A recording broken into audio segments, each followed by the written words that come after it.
Hello, everyone, and thank you for joining us. I am Anarita Bashalieva, along with co-host Dr. Victor Fett, Dr. Katerina Shrey, and our program producer, Professor Larry Sheree. We host a weekly discussion panel on Russia's war on Ukraine with guests from Ukraine, military experts, medical personnel, academics, artists, literary figures, and relief workers. Our panel is recorded and circulated nationally and internationally. We appreciate your comments and feedback. Special thanks to Marshall University Libraries and MUIT for making this weekly event possible. If you are joining us live on Teams, please feel free to use the chat to post any questions for our guests. Today's guest will be introduced by Professor Victor Fett. Hello, everyone. Welcome to 119th meeting of M Ukraine podcast on Fridays from Marshall University, and I'm so glad to see back our friends from the local group Tri-State Aid for Ukraine, our seeds, Bob McCollister and John Yeager, and they will tell us a great update on their activities here in town. We are in Huntington, West Virginia. Please, I will share my screen with some photographs. And John, would you care to comment on the event you hosted and organized here in town last week? Thank you. I will share screen now. Thank you, And Victor. And you should see a picture. yeah, it'll take a second for that to come up, but thank you everyone for joining. And yeah, we did our second run for Ukraine. You can see the t-shirt here. And on May 18th, we thank God for you can see the beautiful weather we had. It was a little chilly in the morning, but by the end of the race, it was a beautiful sunshiny day. And 6 days before this event, the weather was predicted to be rain, and there was not a drop that day. So again, thank God, and thanks to our committee. We had, as pictured here, we had kind of a mini art fest. We had Marie Shannon, who's very active with us now as our seed provider and flower provider. So early on, people said, why don't you sell seeds? So we did that. And here are the plushies on the left-hand side. This is part of our kind of mini art festival, as I said. You can barely see the new commissioned art we had done by Linda Childers. It's kind of at an angle, and the other one was Dr. Skolik's art. We really improved with our volunteers this year. I had a much better organized. We thank Recovery Point, which is a local substance abuse center here. We had 6 volunteers from there who did a great job.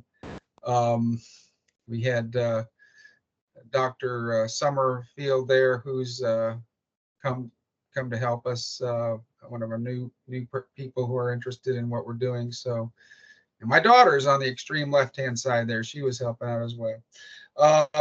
So we had 57 racers, about the same, racers and runners, about the same as last year. Again, I want to thank our task force, Sandrine Pierre, Ashley Kane, and Arizona Judy, and my wife Debbie, and all the board members, of course, and Larry, who took the photographs. We also had a good interview with Katerina Shrey. This is something, Larry, we can work on. Unfortunately, they couldn't download it. I've got to learn how to get these videos so that people can use them. But I'll talk a little bit more about Katerina when we talk about our August 24th event. Here's our, we gave out the Blinko glass wind catchers for first and second place, and then we had local Contempo trophy, do the metal, bronze, and silver medals that everybody really liked, with of course the gold and blue ribbons. So this is a very, as you could see from the photographs earlier, it's a very great opportunity of fellowship and fun, and just a good joyful kind of event. A few thanks again to Dr. Bob who did the presenting. There's our crew from Recovery Point, and the yellow shirt is Judy Short, who is the past president of the Huntington Women's Club, and she came out last year, she came out this year of her own volition, and she kind of helped supervise the guys that are putting all the bags together with the shirts and door prizes and giveaways and all the good stuff. So there's a lot of organization and a lot of details that go into running one of these races. We have it down pretty well, but I will tell a couple funny stories. The again, here's our like I said, our mini art fest. You can see in the foreground our Blinko glass and other goodies that we sell. But we had a 77-year-old woman who my wife had talked to prior to the race, and after the race she came up all disappointed, and she said, "Well, I thought I would have won my category. They didn't call my name. They didn't call my name." Well, come to find out, yes, indeed, she was the only female in the 77-year-old category, but she only went around the racetrack once. So she did a 17-minute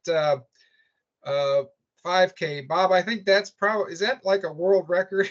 For a 77-year-old person, absolutely.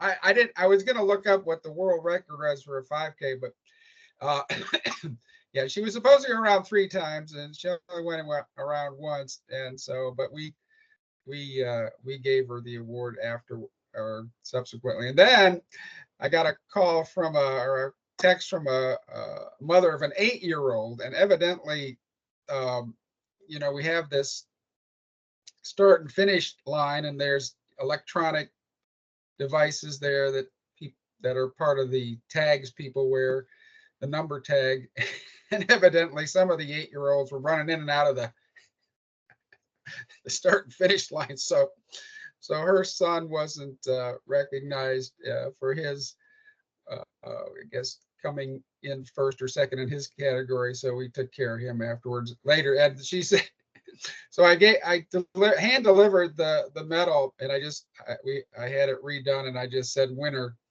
and I contacted the woman afterwards, and she said, "Oh, he hasn't taken off the medal since he got."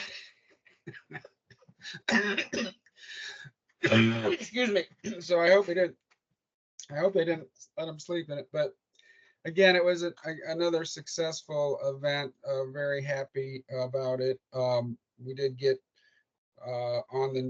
we were a little disappointed with our press coverage. We did get on the WOWK 13, but it's hard.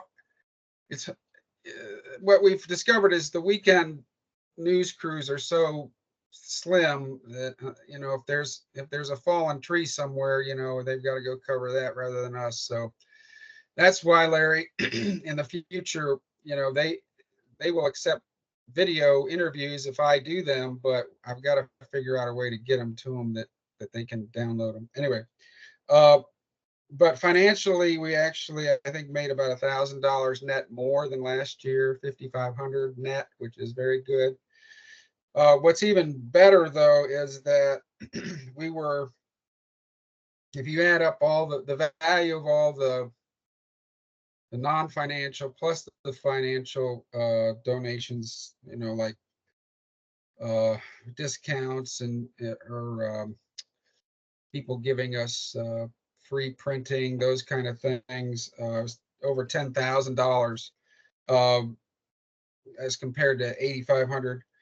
And I'm going to jump real quick to get to this next slide, but we did sell one of the prints, several of the prints from, and the one woman said, this is getting to be big, meaning sunflower seeds in the area. So it's this idea of repeated messaging and positive messaging, and that's what we're doing.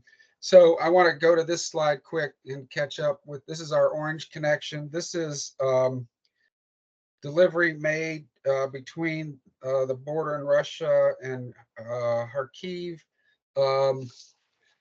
Somebody can, it's an area called Lyman and Kupiansk. Is that, does anybody? Kupiansk. Kupiansk? Liman, Kupiansk, yes. Yeah, okay. And I wasn't sure, I didn't have time to look up, was this, this is obviously, if you're anywhere in Kharkiv, you're vulnerable, but I didn't know how vulnerable this area was since it's between the Russian border. And Bob's saying, yes, go ahead, Bob. This is very much on the front lines. So here's another example of our material getting to the front lines. And this box is some sort of from what I can gather, it's like some sort of nutrition supplement. Obviously the red thing is some sort of medical supplies, I think. But this is all part of the shipment that was made in March. Again, some left in Poland, and then these items sent forward. So we're very, very proud of what we've been able to accomplish with these donations, and with our connection with the French. Part of that was $4,000 worth of ramen noodles, and I don't know if any of those got here, but the $4,000 worth of ramen noodles is about the size of two SUVs, I figured. So it's a lot of ramen noodle. So thus far, the French have and then we have helped in the last several deliveries, over 13,000 pounds of supplies across 6 deliveries to Orange, from Orange to Poland and then beyond. So as I say, the next delivery will be in July. And we have, thank God, plenty of dollars to support what's happening. This story never gets old for me. A year ago, February 24th, 2023, when we marked the first year of the war in Ukraine due to Russian provocation,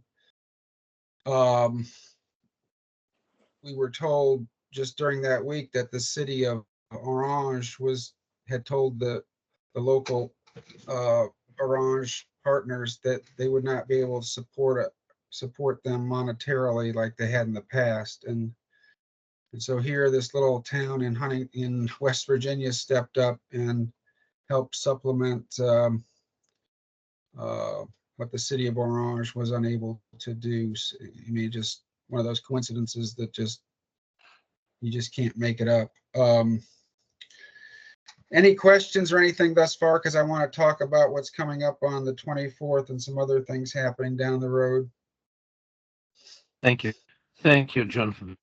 We also will hear an update from Dr. Bob McCollister next, but I wanted to remind anyone who will be viewing this, hopefully we will disseminate it locally also, that the French connection from Orange to Poland is that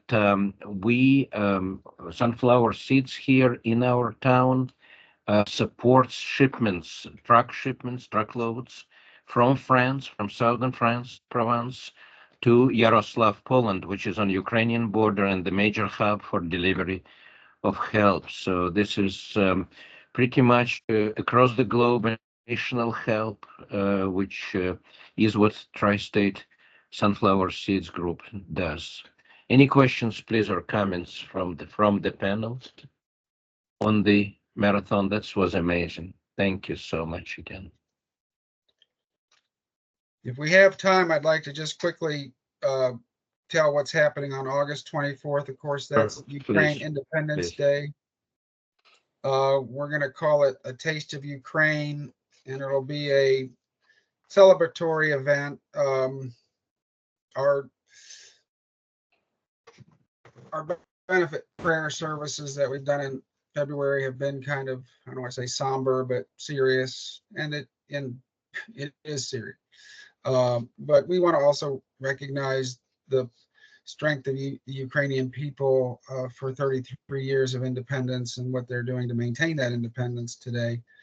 So we're going to have an event again on August 24th at Alchemy Theater, and they've been nice enough to give us the whole place for $50 versus $500, which would be the normal fee. Tickets are going to be $40 for single and $75 per couple. It'll be catered by a local restaurant here by the name of SIP.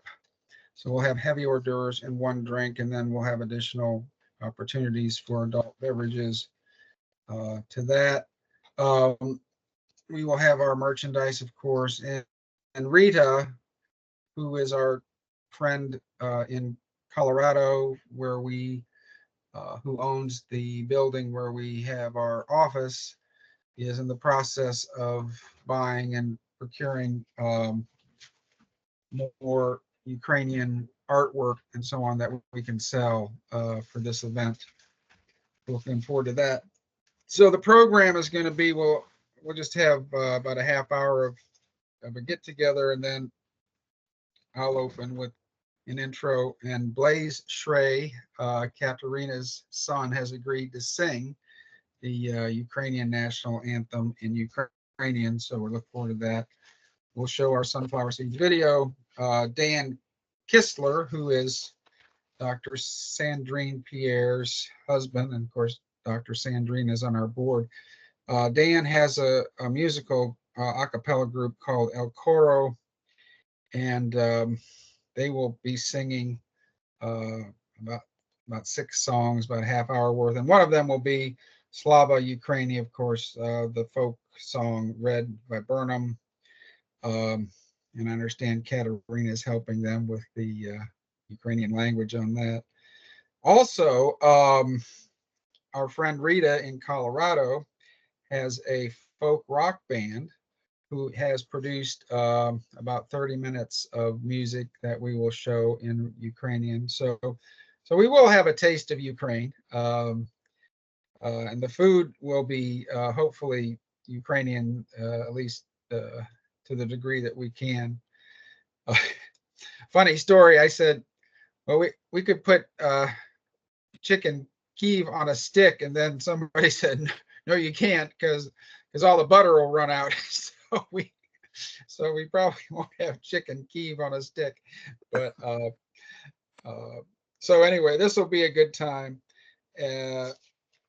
And just again, an advance notice. Also at Alchemy Theater in December, we will be part of the Cozy Christmas Festival there on December 6th, 7th, and 8th. So I will, again, any questions or comments, but that's all I have. Thank you. Thank you very much, John. Thank you. Any questions or comments from anyone, please, before we move to Dr. Bob? No questions. Thank you once again, and we will be sure to advertise closer to the event and remind everyone locally and otherwise. Dr. Bob McCollister, please. We value your expertise and the fact that you're closely watching a very, very complex war process which is going on. So please, microphone is yours. Tell us what you think. Thank you, Victor. First, I just want to say thanks to John. I show up and make a speech every now and then. John is the real driving force behind this. He's organized all this, and so much of this, the credit for everything we've been able to accomplish really belongs to him. It is thought-provoking to be talking about this subject as we are celebrating the 80th anniversary of D-Day. What those guys did 80 years ago when they went ashore in Normandy was destroy that evil force that fascism represented in Europe. And then they built a better world. And I benefited from that. I grew up at the longest period of great power peace since the rise of the nation state because of what those people did on that day and the days that followed. But now we see those same things coming full circle. I guess I was naive and thought that we had vanquished fascism, but I guess if you study human history, those things are never completely vanquished. And we now see it coming full circle. And so much of it, it's ironic, so much of it is once again centered on Ukraine. Putin is the face of modern fascism. He is in many ways its leader. We see it around the world. We see elements of it in India, in Iran, in Turkey. We see these religious ultra-nationalists coming to power. We see it, we're probably going to see manifestations of it in the European parliamentary elections in the next few days. But Putin is the face of it. And once again, just as in the 30s and 40s, it's Ukraine has become the center of all this. I mean, Ukraine, read Timothy Snyder's extraordinary book, Bloodlands, and it was Ukraine at the center of the viciousness of these two extreme ideologies. On the left, communism, Stalinism, and the Holodomor, the great famine that killed millions of Ukrainians, followed by the totalitarian monstrosity on the right when the Nazis invaded and carried out the Holocaust and murdered millions more. And it's just so extraordinary that Ukraine is once again at the heart of this. So that's just what I've been thinking about in the last few days. But if you look at the strategic situation now, it helps to take a step back and look at the strengths and vulnerabilities of both sides and see where we are. On the Ukrainian side, their great strength, what Clausewitz called their center of gravity, is their alliance with the West.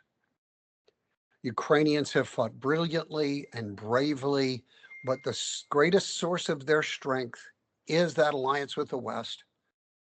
But that means their vulnerability is they can continue this fight as long as the West possesses the will to supply Ukraine with the arms it needs to win. And the cutoff of that aid this fall and this winter, aid from the United States, presented an existential threat. Now, in the end, we know that a couple of months ago that Congress voted to reauthorize that aid, and that meant it really did arrive in the nick of time. If it had gone on for a few more months, it could have been decisive, but it wasn't. It caused a large number of casualties. It caused more deaths than were necessary.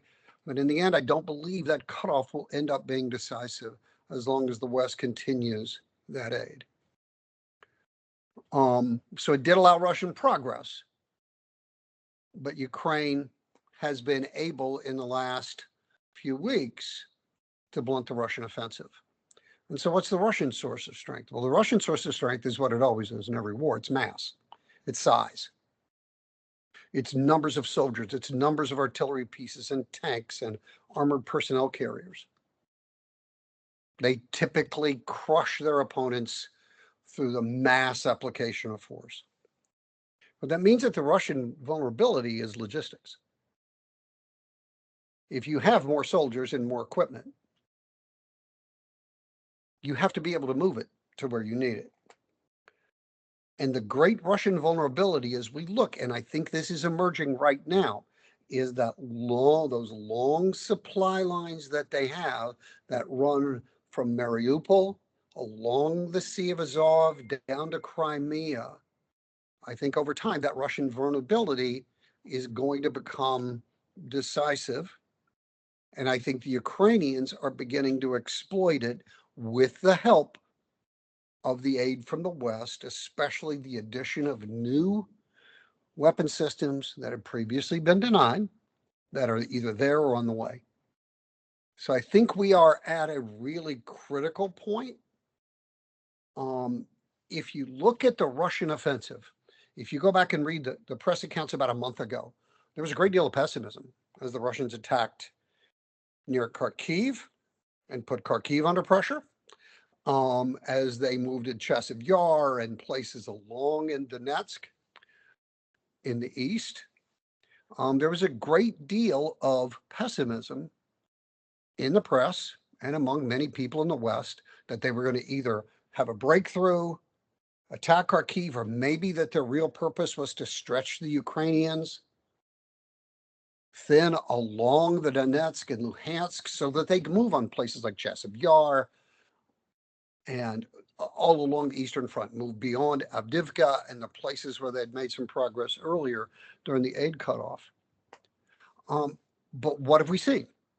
In the last few weeks, it looks as though the Russian offensive has culminated, that it has reached its maximum point. The Russians have suffered horrendous casualties. The casualties they've suffered in the last month average on the order of about 1,300 men a day.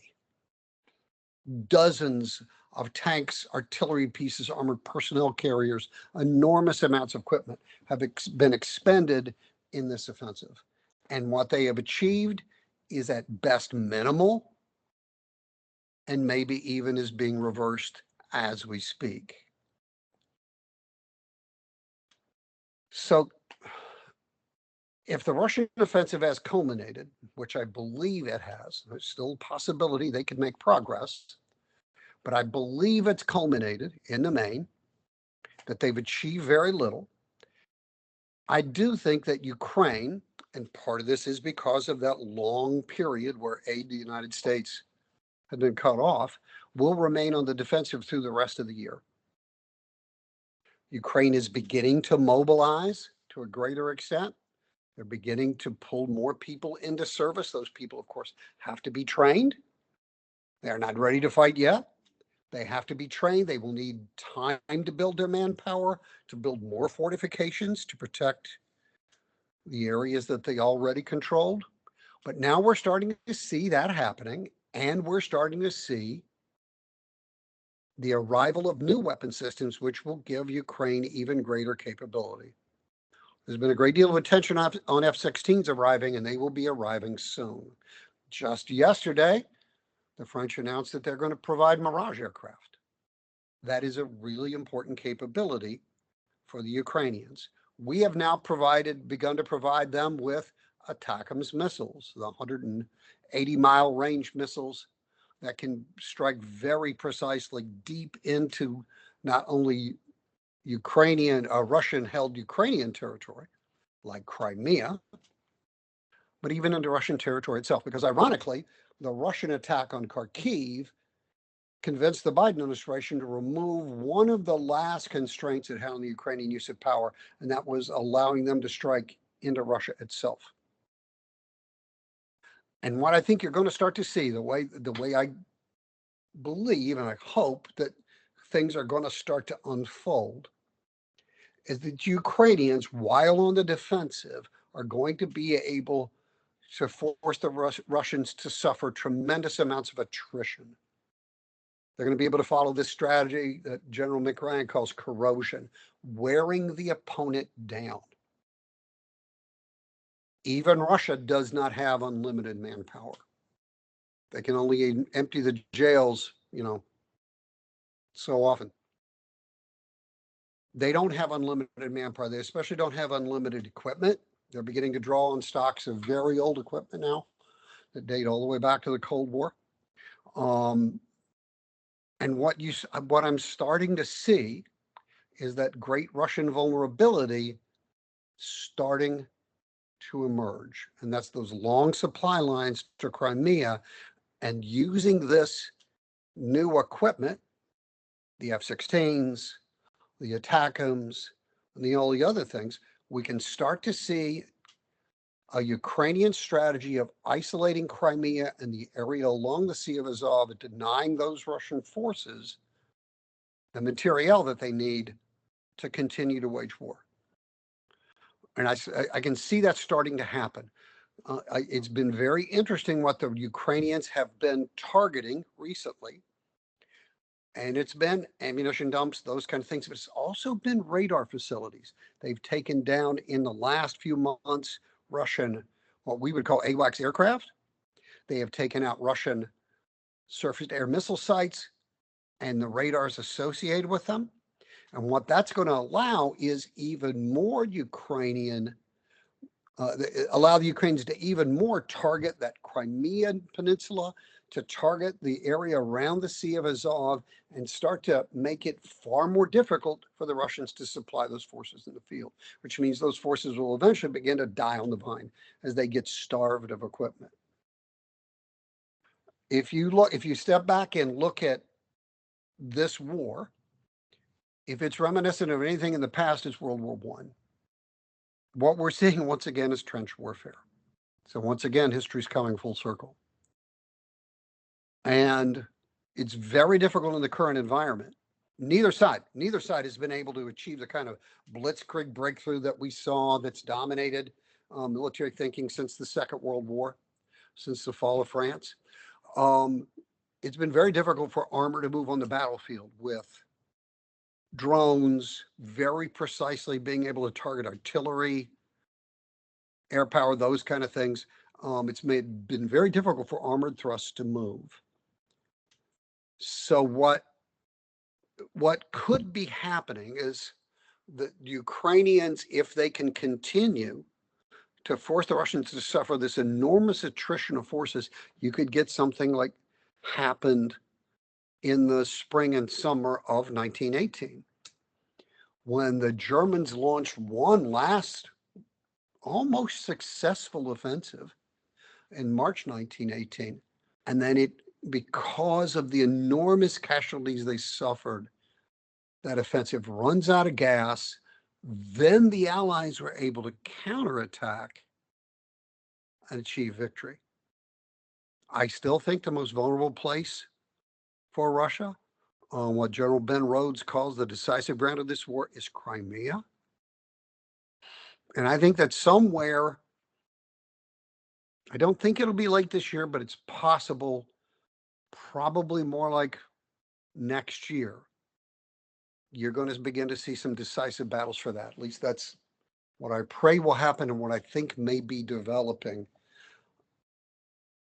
The only key is maintaining the West's will to continue to supply the Ukrainian people in their just struggle for independence against this fascist threat from Russia. And for us to see how vitally important it is to the security of the West and the protection of this international system, that those guys who landed on D-Day and went through that suffering, and then they came home and built this better world. The world that I grew up in and where I want my soon-to-be-born grandson to grow up into. So that's kind of where I see things are right now. Thank you, Dr. McCollister. And of course, we all have to agree to wait and see and continue working whatever little impact we can make. But I don't think it's little, because when all the efforts are put together, we see the slow change in voting patterns of our legislators. We see, hopefully, people of America not putting Ukraine on the back burner. John, comments, questions, please? Well, it's been in the news a lot lately, this restriction Biden's put on. I didn't realize that we even had a restriction on the use of U.S. weapons across the border, which is ridiculous, obviously. But so it's kind of like the idea of, well, I'll get forgiveness rather than permission from the Ukrainian side. I mean, but they could have done the Ukrainians could have done some serious damage as those 100,000 troops amassed north of Kharkiv in Belarus. And I wondered, even at the time, like, why aren't they attacking them? Now, I did see the HIMARS were used, I think, for the radar facilities and so on. But can you speak to that in terms of short and long range use of weapons within, or I should say, outside the borders? Thank you. Well, the primary thing that they should be able to do, what we hope that they can do, is choke off the Russian effort to bring those troops, that you can strike bridges, that you can strike railways, that you can hit at critical transportation nodes in the run-up to D-Day. The entire 8th Air Force, the targeting of the 8th Air Force in the run-up to D-Day was called what was called the transportation plan, was to bomb all across France the ability of the Germans to reinforce the beaches, to rush troops to Normandy to stop the invasion.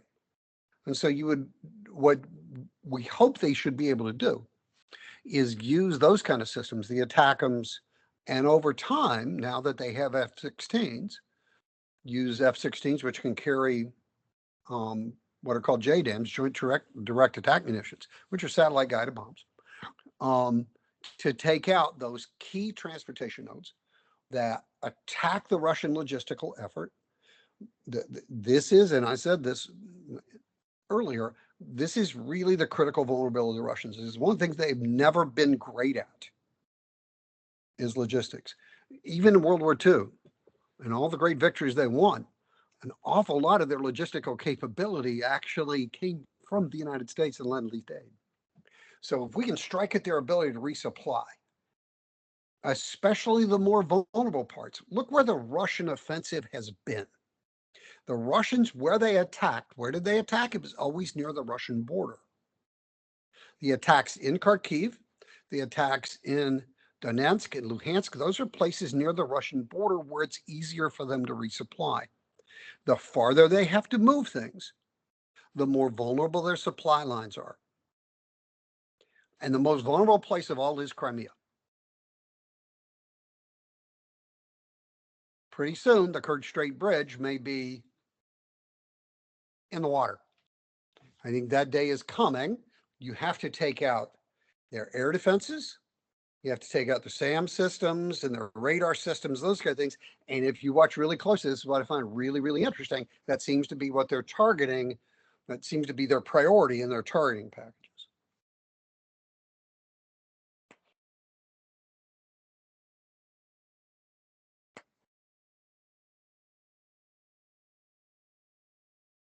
I have a question. Thank you very much Yes. for your very precise analysis. Thank you. And also what I am reading today, that some military experts believe that in the risk of Ukrainian failure this year.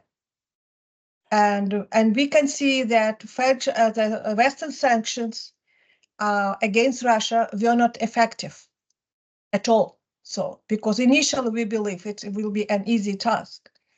And also that actually we see that military experts believe that the war will not stop here in this will not stop in this year in 2024. And also they remind us that grand strategy of Putin includes a restoration of the Soviet Union. And that's why we can see how Russia is active in the other regions. And so there clearly possibilities of Russia's provocation in different sensitive areas like Moldova, Baltic states, and also with in the Baltic region in general, in the Caucasus, in Central Asia. What do you think about a possible scenario in short term, at least in this year, 2024? How will you see the end of 2024? Thank you. I think you're absolutely right in the sense that Ukraine is not the end point for Putin. Ukraine is the most important step he needs to take in order to reconstitute the Soviet Union, to rebuild the Russian Empire, which is really the way he thinks about it. He is a Russian nationalist. Fascism is ultra nationalism, and he is an ultra nationalist. I wrote an op-ed for the Charleston Gazette about why Putin is the face of this ultra nationalist revival of fascism. I don't think he has any plans to stop with Ukraine. I think if we were to fail in Ukraine, if the Ukrainian people were to fail, and the West were to fail because it lost the will, that he will reincorporate Moldova, he will reincorporate Belarus, and the next thing on his target list will be the Baltics and rejoining Kaliningrad. This is, as you actually talked about in your presentation a couple months ago, rejoining Kaliningrad with the rest of Russia. I think that corridor that runs along the Polish-Lithuanian border is very high priority for him. I think the Putin strategy is as much political as it is military. I think Putin's ultimate strategy, what he believes deep in his soul, is the West does not have the will to continue this fight, that he can intervene in Western politics, and he is aiding fascist parties across Europe, the Alternative for Germany party. He is very close to Viktor Orban in Hungary, the most reluctant NATO ally, and a guy who has moved his country very, very far to the right, very, very close to that Russian model. He is aiding those parties across Europe to undermine European support for the war. He thinks he can break the West's will to fight, that the weak point, that our vulnerability. So if Ukraine's center of gravity is that alliance with the West, the vulnerability is the West's will to fight, and can he break it? Can he intervene in Western politics in a way to encourage the forces of isolation that we see arising?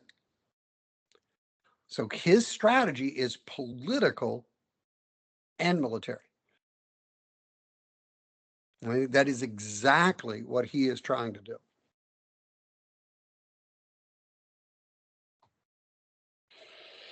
Thank you. I just wanted to add this to your actually brilliant answer, so that in this situation, what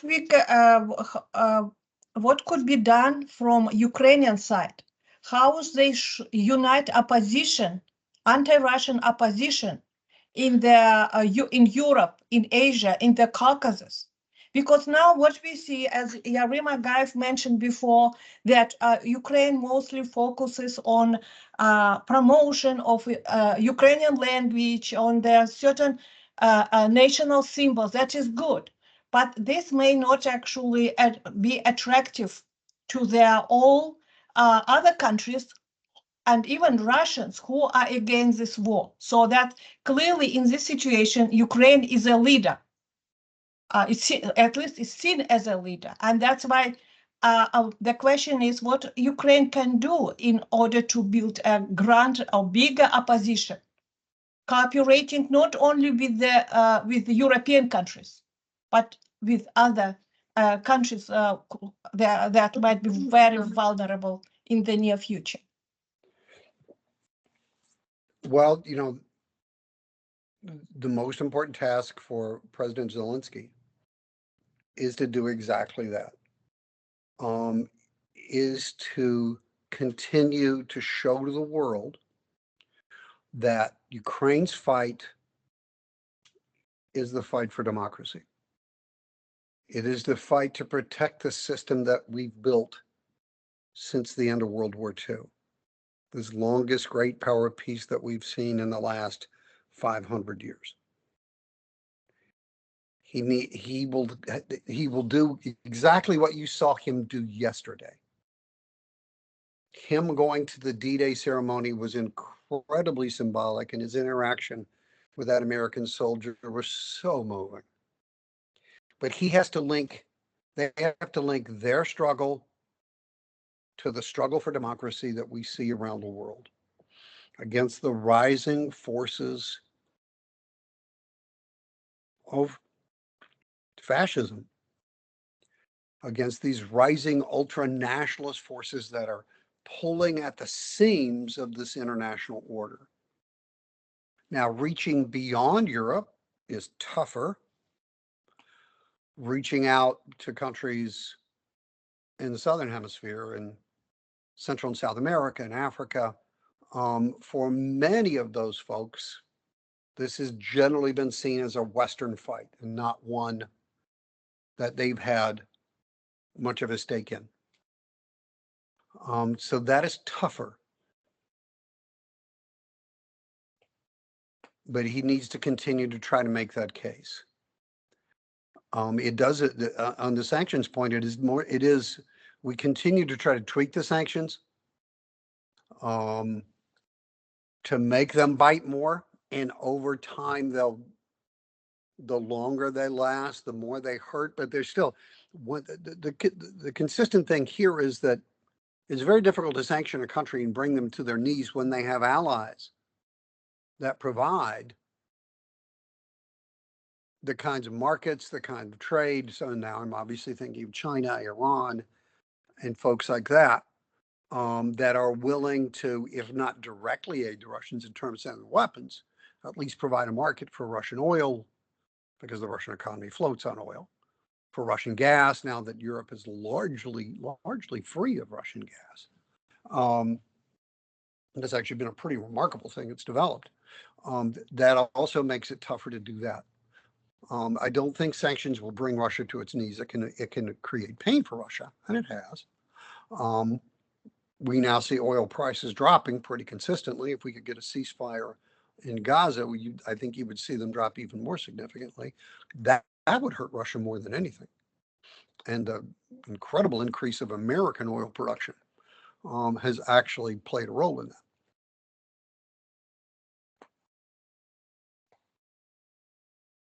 Well, thank you.